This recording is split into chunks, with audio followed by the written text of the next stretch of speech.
there's a lot of work, hello, a lot of talk about healing these days, at least in these spiritual circles.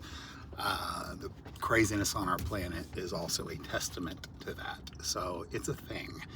And you might have felt it yourself, or you might think there's something I gotta fix with me.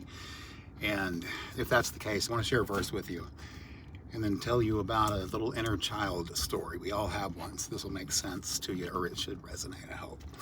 This is from Proverbs 28:19. He who tills his land will have plenty of bread, but he who follows frivolity will have poverty enough.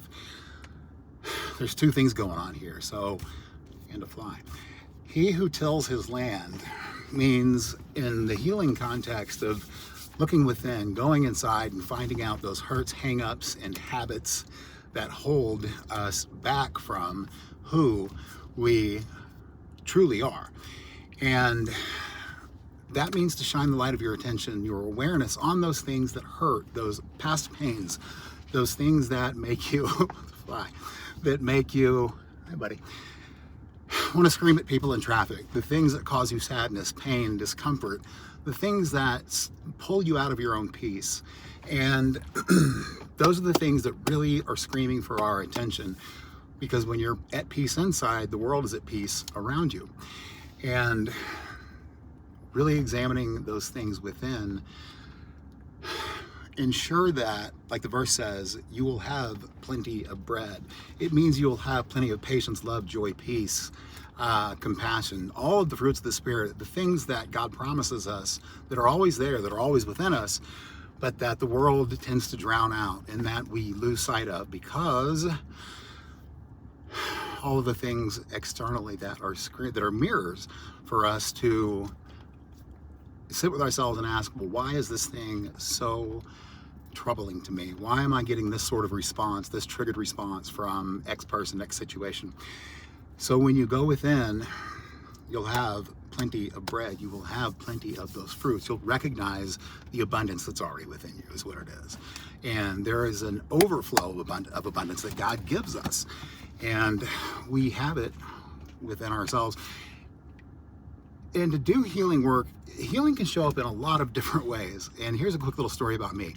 I have been going through a lot of this, and I've been trenching up and dredging up a lot of stuff from the past that has really needed my attention, that I've really had to pay attention to and sit with and listen to myself on and respond to myself with what I needed. Let's talk about inner child for just a second. We all have one. The inner child is your sense of adventure, of play, of having fun, of carefree, of frivolity. And he or she is a very important aspect of you. And we often push that inner child away or down, and a lot of us didn't even get to have childhoods really and experience childhood in the fullest. And if you have sons or daughters, in the way that you would absolutely want to give a perfect childhood to your son or daughter, a lot of us didn't have those. We didn't experience unconditional love. We didn't experience the things that all kids truly need. We had to grow up way too fast. And we often grew up in single households, so we got one-sided love kind of thing, and often that was not the fullest attention, not fullest expression of love, because mom or dad had to work all the time and that kind of thing. So for me, my inner child has been showing up, and the way that it shows up, and there's no right or wrong answer to this, God communicates with us in any sort of way that we'll get through. For me, I have had my inner child show up with an audible voice, and one at about 15, one at about, I would say 8 or so, and one very little version of me at around 3 or 4. And the voices and the things they ask for and the things that they talk to me about are things that I've forgotten about my childhood. There's a lot of stuff that I don't remember from childhood, but these little versions of me, these inner children versions of me, have been showing up lately, and I didn't know what the hell was going on at first. I tried to push them away, and I'm very sorry that I did, but we've reconciled. And what I've realized is that that's what's happening. So I've listened to them, and I respond to their needs, and I don't shut them up. I don't push them away. I don't respond to them in ways that I feel like I was back then. No knock on mom or dad here. And in doing this and paying attention to them and listening to them and responding to what they need, like my littlest version asked for chocolate cookie dough ice cream. He said it was his favorite. And I remember that being my favorite at one time that I'd completely forgotten about. So I'm gonna go get him chocolate cookie dough ice cream, which means I'm gonna get it. I want to tell you this because in doing healing work, there are all these aspects of ourselves that get split, and they can show up in situations in life, rifts with partner, things in the environment that annoy the crap out of you that you don't know why, or that you explode, over, and you shouldn't, be reacting in this sort of way. Those are the things to pay attention to. And when you get through a lot of this stuff, the really deep down stuff, and this has been the inner child journey, healing journey for me, the really deep down stuff will present itself in a way that absolutely has to get your attention. So careful what you ask for, because you will get it. But God, your angels, the universe, whatever, there's a God and you have angels. Call it what you want though. They really want you and us as a planet to heal, and that means us to heal individually. And that means getting to a space where we're not triggered, and to a space where we can truly see the eyes and everybody else through the eyes of unconditional love.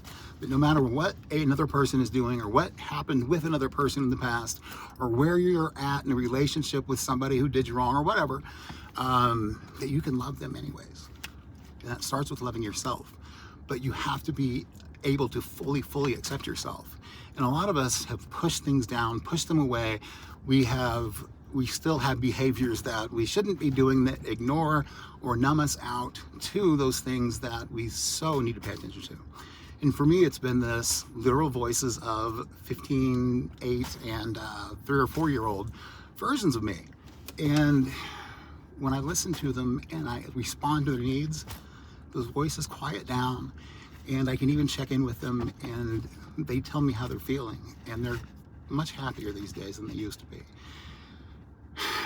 So healing comes in all kinds of different ways. Communication with God and your angels and even yourself come in all kinds of different ways. So stay open and do the thing that feels right, feels good in your spirit, your heart and your spirit and your soul, that place, that seat where God is, where He is connected to you and you're connected to Him. It'll never steer you wrong, because all He wants is for us to experience ourselves and then the world in the way that He does, and that's through the eyes of unconditional love. That means no matter what, no matter where, no matter how, no matter what's happened, He loves you. And when you start to love yourself that way, and you respond to your needs, and you let go of all the things that have hurt you in the past and all the shame, fear, and guilt, and you just sit with those things until they go away, until you convert them into light, then you become that light, you become that love, and you become a shining beacon in the world for others who need that attention from you too. And it doesn't mean you have to go out and preach on street corners. It just means that you have to show up, and show up with that open-hearted, unconditional love flowing through you. So I hope this helps, and I want you to know that I love you, and when I say that, I really do mean